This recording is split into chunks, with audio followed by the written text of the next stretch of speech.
Hello champions, તો બેટા આજે આપણે ચેપ્ટર નંબર 1 વિદ્યુત ભાર અને ક્ષેત્ર નો ઇમ્પોર્ટન્ટ ક્વેશ્ચન જોવાના છે. આજે આપણે ડિસ્કસ કરવાના છે ગાઉસનો નિયમ. અને ગાઉસનો નિયમ સમજવા પહેલા આપણે સમજવા પડશે ફ્લક્સ. ફ્લક્સ શું છે? ચાલો, ગાઉસનો નિયમ એક ઇમ્પોર્ટન્ટ ક્વેશ્ચન છે જે એક્ઝામમાં આવવાના ચાન્સીસ ઘણા બધા વધારે હોય છે. સૌથી ઇમ્પોર્ટન્ટ ક્વેશ્ચનમાં એક ક્વેશ્ચન પણ છે. બીજી વસ્તુ એની એપ્લિકેશન છે બેટા, એની ઉપયોગિતા છે. 3 જગ્યાએ આપણે એનસીઈઆરટી ની અંદર 3 જગ્યાએ એનો ઉપયોગ કર્યો છે. એમ તો એની ઘણી બધી 6-7 એપ્લિકેશન છે બેટા, પણ એનસીઈઆરટી એને ફક્ત 3 જગ્યાએ યુઝ કર્યો છે. ચાલ તો પહેલા આપણે ગાઉસ લો ને સમજીએ અને એક પછી એક તેની 3 ઉપયોગિતા આપણે જોઈએ. તો ગાઉસનો નિયમ સમજવા પહેલા આપણે સમજવું પડશે ફ્લક્સ શું છે, વિદ્યુત ફ્લક્સ. ચાલ હેડિંગ લગાવી લે બેટા, વિદ્યુત ફ્લક્સ શું છે? વિદ્યુત ફ્લક્સ ની વ્યાખ્યા છે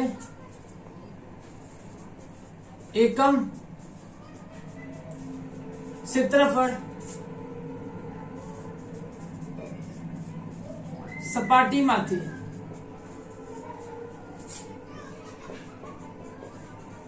પસાર થતી, એકમ ક્ષેત્રફળ સપાટીમાંથી પસાર થતી વિદ્યુત ક્ષેત્ર રેખાઓની સંખ્યા. ચાલ બેટા, વ્યાખ્યા પરથી ખ્યાલ નહીં આવ્યો તો આકૃતિ જોઈએ બેટા ફટાફટ. ચાલો તૈયાર થઈ જા. એ જો આ છે બેટા તારું વિદ્યુત ક્ષેત્ર. ચાલો આ છે તારું વિદ્યુત ક્ષેત્ર. આ ગયો, એ ગયો, એ ગયો, એ ગયો. ચાલ નયનને બંધ રાખીને જોગાએ તમને જોયા છે. ચાલ આટલું ક્લિયર. આ તારું બેટા કેવું વિદ્યુત ક્ષેત્ર છે? સતત. કેવું વિદ્યુત ક્ષેત્ર છે? સતત. અને પાછું નિયમિત. નિયમિત કેવી રીતના જોઈ લે બેટા, અહીંયા બદલાતું નથી, અચળ છે. જો બધા વચ્ચેની અંતર છે બેટા, થોડુંક બદલાઈ ગયો બેટા. ફ્રી હેન્ડ છે ને, ફ્રી હેન્ડ છે ને, હાથથી ડ્રો કરું છું, સ્કેલ થી તો ડ્રો કરતો નથી. હવે ભાવનાઓને તમે મારી સમજી જાઓ ને બેટા. ચાલ भावनाओं को समझो, भावनाओं को, है ना. इन शॉर्ट भावनाओं को समझो, भावनाओ. चलो आ बेटा विद्युत क्षेत्र रेखा છે તારી. આ શું બતાવે છે કે અહીંયાથી વિદ્યુત ક્ષેત્ર નીકળીને આ બાજુ જાય છે. એટલે આ બાજુ કોઈ દૂર ધન વિદ્યુત ભાર હશે ને આ બાજુ કોઈક ઋણ વિદ્યુત ભાર હશે. તને બેટા આટલું ખબર પડી? પાક્કું. ચાલ હવે આગળ જો. આની અંદર હું કોઈ સમતલ વિચારું, હું આવી રીતના કોઈ સમતલ ને વિચારું. શું વિચારું? સમતલ ને વિચારું. ચાલ આ સમતલ વિચારું. તેનો ક્ષેત્રફળ સદિશ કેવી રીતના છે? તેનો ક્ષેત્રફળ સદિશ આમ છે. સર આ ક્ષેત્રફળ સદિશ શું હોય છે? ચાલ તો તને એ પણ સમજાવી દો ક્ષેત્રફળ સદિશ એટલે શું.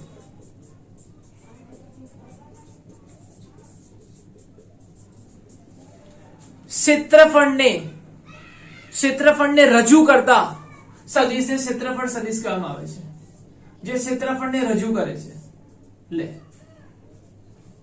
આ સપાટીનો ક્ષેત્રફળ સદિશ સપાટીને લંબ રૂપે આવી રીતના.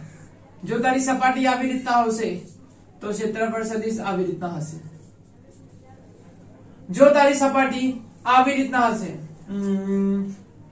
આવી રીતના વક્ર ભાગમાં હશે, વક્ર ભાગમાં આવી રીતના વાકું હશે, હે, આવી રીતના વાકું હશે.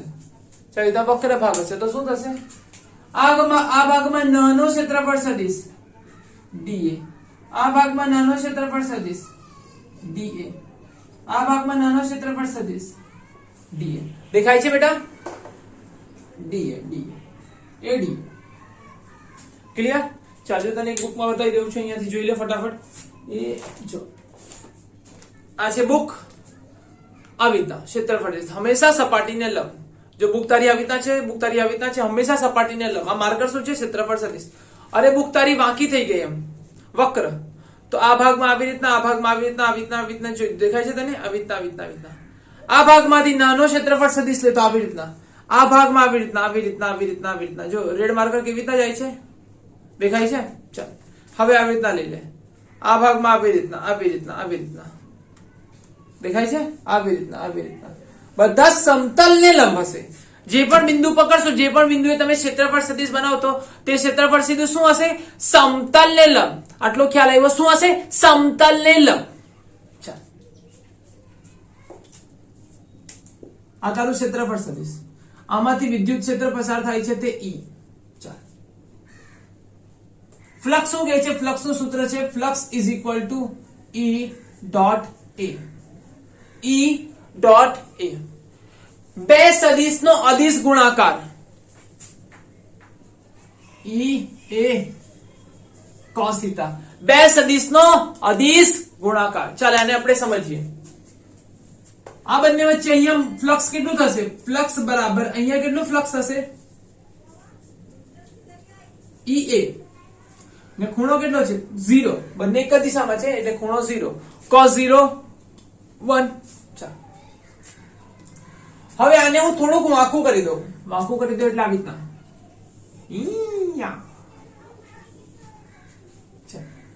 આને હું થોડુંક વાંકું કરી દીધું. એક સેકન્ડ. આને હું થોડુંક વાંકું કરી દીધું. આવી થોડુંક વાંકું થઈ ગયું. હવે જો આનું ક્ષેત્રફળ સદિશ હવે કઈ દિશામાં હશે? હવે આ સમતલ ને લંબ આવી રીતના હશે. આ સમતલ ને લંબ, સમતલ ને લંબ, સમતલ ને લંબ આવી રીતના હશે. સમતલ ને લંબ તો તને દેખાય છે? સમતલ ને લંબ બોલ બેટા. હા યાર તને દેખાયું કે નહીં દેખાયું? ચાલ હવે જોજે આમાંથી પસાર થતું વિદ્યુત ક્ષેત્ર કેવી રીતના છે? આવી રીતના. વિદ્યુત ક્ષેત્ર રેખા આવી રીતના, વિદ્યુત ક્ષેત્ર રેખા આવી રીતના. ચાલો આ બંને વચ્ચેનો ખૂણો કેટલો છે? થીટા. આ બંને વચ્ચેનો ખૂણો કેટલો છે? થીટા. તો તું ફ્લક્સ કેટલું લખી શક? ફ્લક્સ બરાબર EA cos θ. બટ ચાલ આને આપણે પ્રૂવ કરીએ, આને આપણે જોઈએ, સમજીએ કેવી રીતના આટલું થાય છે. ચાલ ક્લિયર? જો તને હું સમજાવું, જો ધ્યાનથી જોજે. અહીંયા જોજે. જો સામેથી કોઈ હેને, સામેથી કોઈ મને જોઈ છે, સામેથી ડેન્જર વિકિરણો આવે છે, ડેન્જર, જે મારી આંખોને ખરાબ કરી શકે છે, હેને મારા આટલું ફેસને ખરાબ કરી શકે છે તેવી સામેથી વિકિરણો આવે છે. જો તો હું મારા ચહેરાને સંતાડવા માટે આવી રીતના મૂકી દઉં છું. કોઈ જોઈ છે? શું કોઈ જોઈ છે? કોઈક તો જોઈ છે, એનાથી બચવા માટે આવી રીતના મૂકી દઉં છું. પણ જો આને હવે વિચારજે બેટા, આમાંથી કેટલી ક્ષેત્ર રેખાઓ પસાર થાય છે? આ સમતલ, આ અહીંયાથી ક્ષેત્ર રેખાઓ આવે છે, અહીંયાથી શું આવે છે? ક્ષેત્ર રેખાઓ આવે છે, અહીંયાથી શું આવે છે? ક્ષેત્ર રેખાઓ આવે છે. બધી ક્ષેત્ર રેખા આમાંથી પસાર થઈ જશે. જેટલી આમાંથી પસાર થઈ જશે બેટા, જેટલી પણ આમાંથી પસાર થઈ શકે તેટલી થઈ શકે છે. હવે જોજે, હવે એમ કરું, વાંકું કર્યું, ગઈટું. હવે ઓછી પસાર થાય છે, ઓછું પસાર થાય છે, ડિફેન્સ ઓછું. હવે લગભગ નાની બરાબર એમ 0. ક્લિયર? જો કેટલું રોકે છે, ધ્યાનથી જોજે. કેટલું રોક્યું? શરૂઆતમાં આખું રોકે છે. હવે કેટલું રોકે છે? ફક્ત આટલો ભાગ, આટલો 0. આ ભાગ રોકે છે. જો અહીંયાથી આવે છે એ આટલો જ ભાગ રોકે છે. આ ભાગ એ આ ભાગ રોકે છે. આ ભાગ રોકતો નથી. જો એમ સીધું છે તો આખો 100% ભાગ રોક્યો. હવે થોડુંક વાંકું થઈ ગયું. એમ જો ટ્રાયંગલ બન્યો, ત્રિકોણ બને છે. જો અહીંયાથી એમ ને એમ અને એમ, એટલે આ ભાગ રોકે છે. ગઈટો હજી ઘટે છે, હજી ગઈટો ઓછો થઈ ગયો. હવે આટલો ભાગ રોકે છે. હવે હજી ઘટી ગયો 0. ખ્યાલ આવ્યો? કેટલો ભાગ રોકે છે, કેટલો ભાગ એને ડિફેન્સ કરે છે. આ છે કેટલા ભાગમાંથી પસાર થાય છે. ચલ ફ્લક્સ ને સમજવા માટે જો તને બીજી વસ્તુ એક્ઝામ્પલ આપું, હે ને. સામેથી માની લે ને પેલા નાના બોલ આવે છે, પેલા આપણે પારા કહીએ ને, પારા, છરા તેવા બોલ આવે છે. હવે આ આટલામાંથી માની લે સામેથી 10 છરા આવે છે. 10 છરા, 1 2 3 4 5 6 7 8 10, એવી રીતના 10 છરા આવ્યા. આટલામાંથી કેટલા પસાર થાય છે? 10 છરા.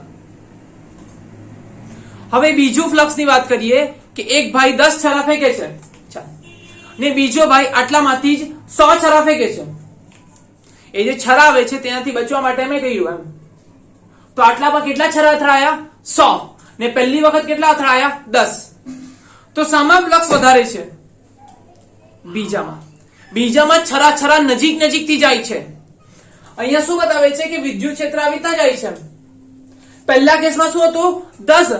આટલામાંથી 10 પસાર થયા. ને બીજા કેસમાં શું છે? આટલામાંથી 100 પસાર થયા. તો જો કોઈ માણસ અહીંયા ઉભો હશે તો પહેલા કેસમાં એને ફક્ત 10 લાગશે, કદાચ બચી શકે છે. અને બીજા કેસમાં એના પર 100 લાગશે. ખરપેડી બેટા. તેવી રીતના વિદ્યુત ક્ષેત્ર, પહેલામાં ક્ષેત્ર રેખા ઓછી એટલે વિદ્યુત ક્ષેત્ર નિર્બળ, 10 ક્ષેત્ર રેખા પસાર થાય છે. અને બીજા કેસમાં એટલામાંથી 100 વિદ્યુત ક્ષેત્ર રેખાઓ પસાર થાય છે એટલે વિદ્યુત ક્ષેત્ર પ્રબળ. બોલ બેટા, તને આટલો ખ્યાલ આવ્યો? પરફેક્ટ.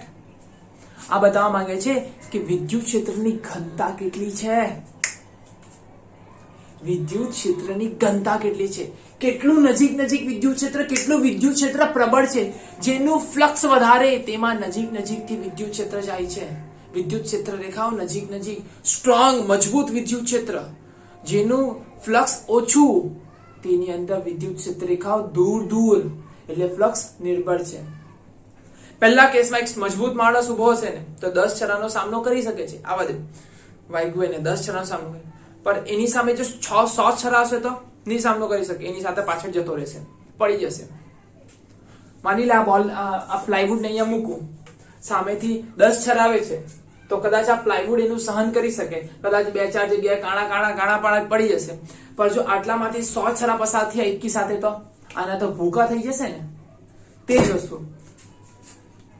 જો અહીંયા માની લે, અહીંયા જોજે, ધ્યાનથી જો. એક આ છે જેનામાં વિદ્યુત ક્ષેત્ર રેખા આવી રીતના છે, એક આ છે જેનામાં વિદ્યુત ક્ષેત્ર આવી રીતના છે. અહીંયા કેટલું નજીક છે જો બેટા, અહીંયા કેટલું નજીક છે. હવે આટલું આવું જ સમતલ મેં અહીંયા વિચારું તો, એક સેકન્ડ,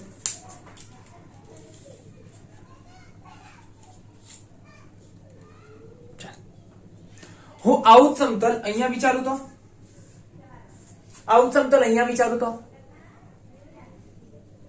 અહીંયાથી કેટલી, ફક્ત અહીંયા ફ્લક્સ કેટલું છે? 1, 2 ને 3 જ ક્ષેત્ર રેખા પસાર થાય છે. અહીંયા ફ્લક્સ કેટલું છે અસલમાં? 3.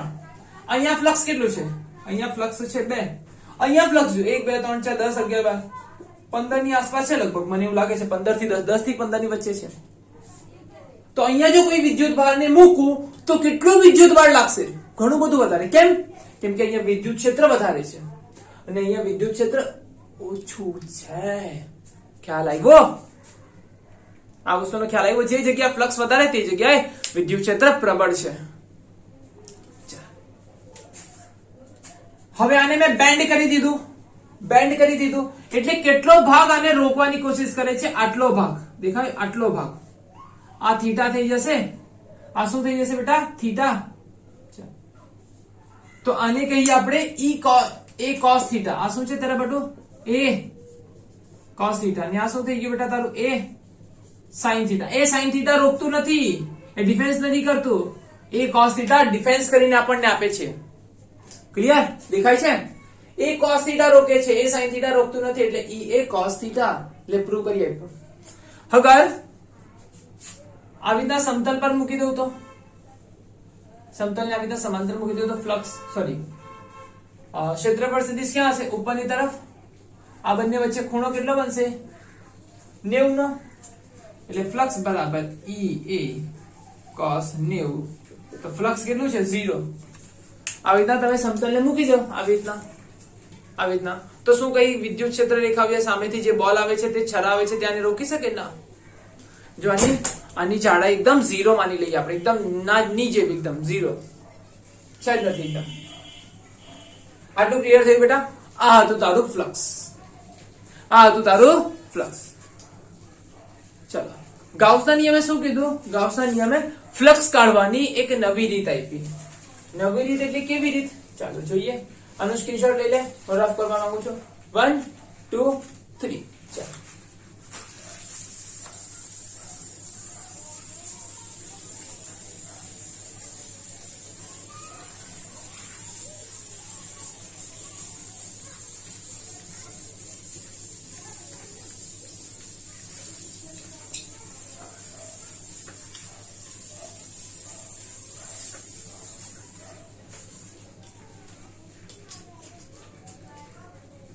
ચાલો ગાઉસના નિયમે શું કર્યું? ગાઉસે શું કર્યું?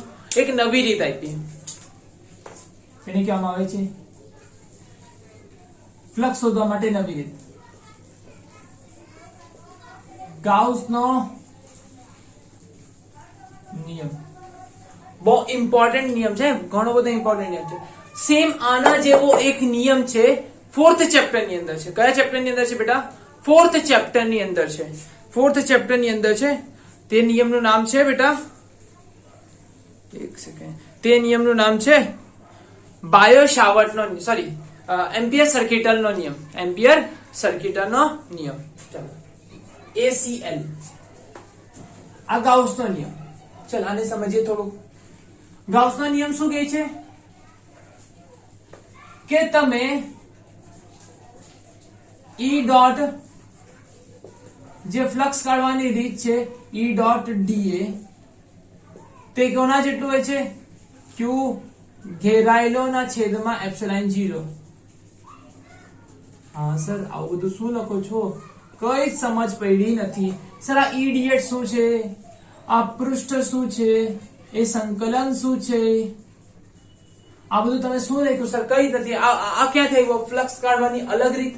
તો બેટા આપણે જે કર્યું ને તે જ છે. જો હવે કેવી રીતના આપણે આ શોધવાના છે. ચાલો આ શું છે તને સમજાવું. તો બિલકુલ ગભરાતો નહીં, એકદમ ઈઝી છે.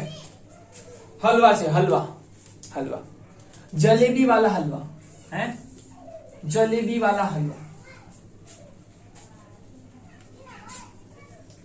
ફ્લક્સ શોધવા માટે તમે શું કરો છો? E dot a. ક્યારે? જ્યારે પૃષ્ઠ સીધું હશે. પણ જો પૃષ્ઠ વક્ર હશે તો, પૃષ્ઠ વક્ર હશે તો આવી રીતના, આવી રીતના, આવી રીતના પૃષ્ઠ નીકળ્યું તો બેટા શું કરશે? મને કે બોલ, તારું પૃષ્ઠ આવી રીતના નીકળ્યું તો શું કરશે? ચાલો આવી રીતના પૃષ્ઠ નીકળ્યું તો શું થશે? આ વિદ્યુત ક્ષેત્ર આવી રીતના પસાર થાય છે. આવી રીતના વિદ્યુત ક્ષેત્ર આવી રીતના પસાર થાય છે. વિદ્યુત ક્ષેત્ર આવી રીતના પસાર થાય છે. વિદ્યુત ક્ષેત્ર આવી રીતના પસાર થાય છે. ક્લિયર? ચાલ હવે તારે શું લેવા પડશે? જો અહીંયા તારે dA લેવા પડશે.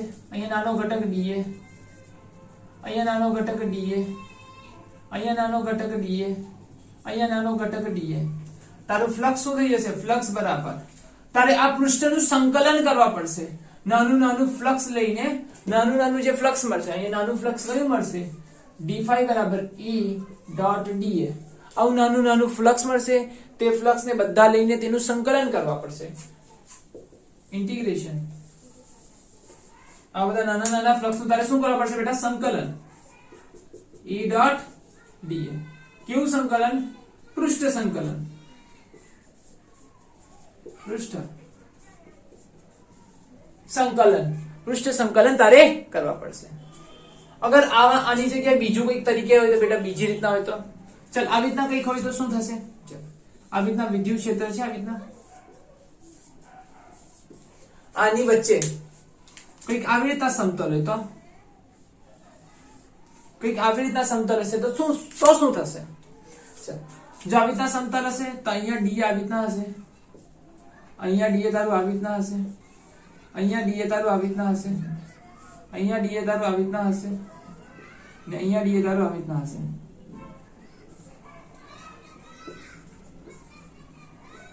બોલ આટલો ખ્યાલ આવ્યો? હવે જો બધા વચ્ચે ખૂણો અલગ અલગ છે. ખૂણા રે ખૂણા, જો θ1 θ2 આનો θ3 આ તો θ4 અહીંયા છે θ5. અલગ અલગ અલગ અલગ ખૂણો છે એટલે પાછું સેમ અહીંયા બધાનું અલગ અલગ ફ્લક્સ માં છે. d5 બરાબર E ડોટ da. હવે તેનું પાછું સંકલન કરો. ફ્લક્સ જોઈએ d5 નું સંકલન કરો પાછું E ડોટ da. કેવું સંકલન? પૃષ્ઠ સંકલન. ખબર પડી બેટા? ફ્લક્સ કરવા માટે આપણે નાનું નાનું નાનું સૂક્ષ્મ એવા ઘણા બધા અનંત da લેશું તેનું પછી આપણે શું કરીશું? સંકલન કરીશું. શું કરીશું બેટા? સંકલન કરીશું. ચાલ તને આટલો ખ્યાલ આવ્યો? ચાલ આને લોક કરી દે. સ્ક્રીનશોટ વગેરે લઈ લે, પછી આપણે છે ને બાયો સોરી ગાઉસ લોનો ગાઉસના નિયમનું પ્રૂફ જોઈએ. પ્રૂફ ચાલ 1 2 3 સ્ક્રીનશોટ લઈ લીધો બેટા. ચાલ કોપી કરી લે આને. ચાલ આને પ્રૂફ જોઈએ. પ્રૂફ. अच्छा बेटा आपका तरीका क्या? देसी तरीका. कैसा? देसी तरीका. ये बिलायती तरीका, विदेशी तरीका. फ्लक्स गाउसियन ने कीधु आपने इतनी मेहनत से धूप में हल चला चला के इतनी मेहनत से आपने फ्लक्स निकाला है અને તમે આટલી મહેનત થી ફ્લક્સ કાઢ્યું છે. તેમણે કીધું જો મારી પાસે છે ને એક શોર્ટકટ છે. શોર્ટકટ એટલે અત્યંત ખતરનાક શોર્ટકટ. ક્યુ ઘેરાયેલું ના છેદમાં એપ્સિલોન 0. ક્યુ ઘેરાયેલું ના છેદમાં એપ્સિલોન 0. આનો હવે તને રિયલ મતલબ સમજાવીશ કે આ મતલબ શું છે બેટા.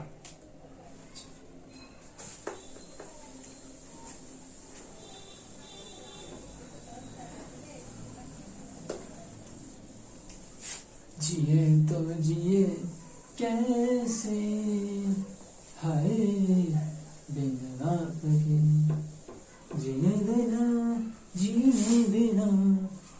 जिंदगी तो जीने देना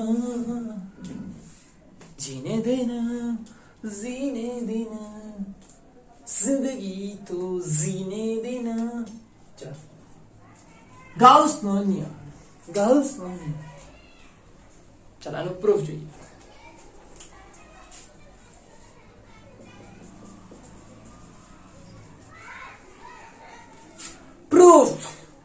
પ્રૂફ સાબિતી એમ કહી શકે. એની સાબિતી. મેઘ ધન વિદ્યુત ભાર લીધો ક્યુ. આ મેઘ ધન વિદ્યુત ભાર ક્યુ લીધો. આ ધન વિદ્યુત ભાર થી આર જેટલા અંતરે મારે શું શોધવાનું હતું? વિદ્યુત ક્ષેત્ર શોધવાનું હતું.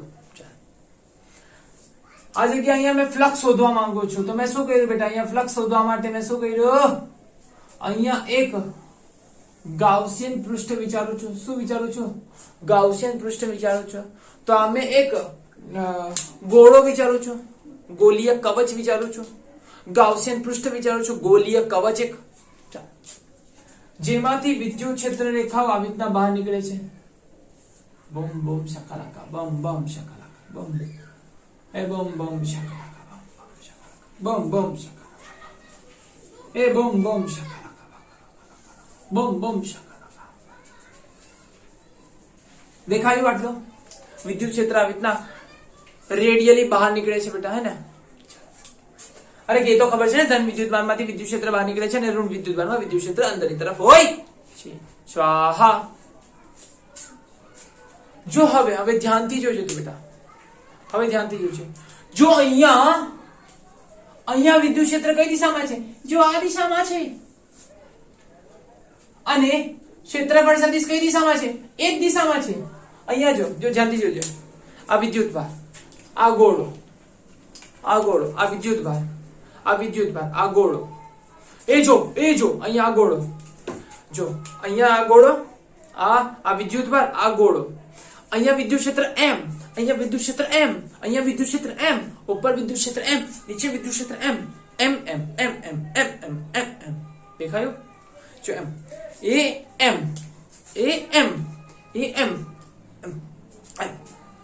બધી દિશામાં આવી રીતના નીકળે છે. જો વિદ્યુત ભાર ક્ષેત્ર રેખા ઉપર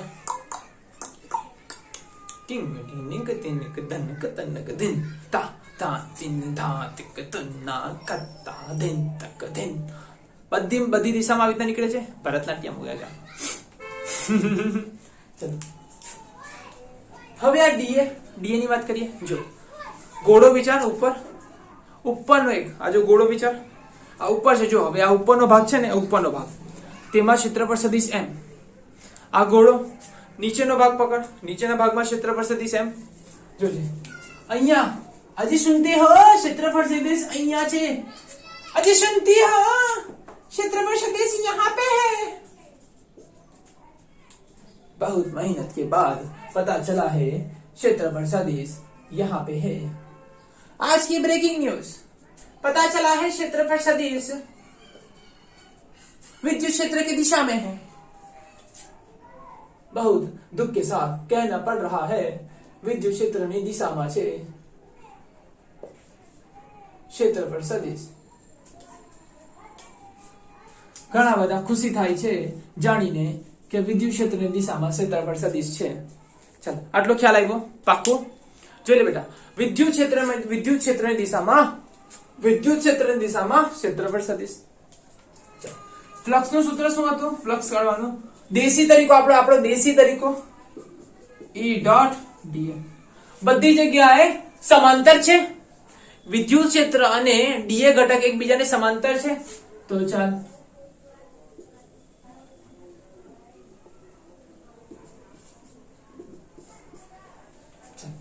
E dot dA E dA cos 0 flux બરાબર E ડોટ dA dA જો આ વ્હાઈટ મેં અહીંયા જો ક્ષેત્ર પૃષ્ઠ લીધેલું ને પૃષ્ઠ તે માની લે વ્હાઈટ ગોળો છે શું છે એક વ્હાઈટ કલરનો ગોળો લીધો બોલ લીધો એના પર આવી રીતના મેં રેડ માર્કર થી ડોટ બનાવું dA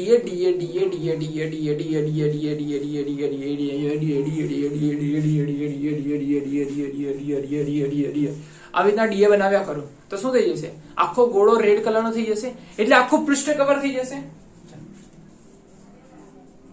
એટલે શું થઈ જશે EA થઈ જશે શું થઈ જશે EA ચાલ આનું ક્ષેત્રફળ કેટલું હશે અગર જો આ R છે શું છે આ R છે તો આનું ક્ષેત્રફળ કેટલું થઈ જશે 4 પાઈ R સ્ક્વેર ડન ચાલ આ બિંદુએ R અંતરે વિદ્યુત ક્ષેત્ર કેટલું છે કે Q ના છેદમાં R સ્ક્વેર ચાલ ફ્લક્સ બરાબર કે Q ના છેદમાં R square into 4 pi R square એ R સ્ક્વેર થી R સ્ક્વેર જાય k ની કિંમત કેટલી છે 1/4 pi epsilon naught 4 pi epsilon 0 અહીંયા પણ 4 પાઈ જો ધ્યાનથી જોજે એ 4 પાઈ થી 4 પાઈ એ જાય એ લપેટ તો q નો જવાબ શું આવ્યો ફ્લક્સ નો જવાબ શું આવ્યો ફ્લક્સ q ના છેદમાં એપ્સિલોન 0 લે તારો આવી ગયો આવી ગયો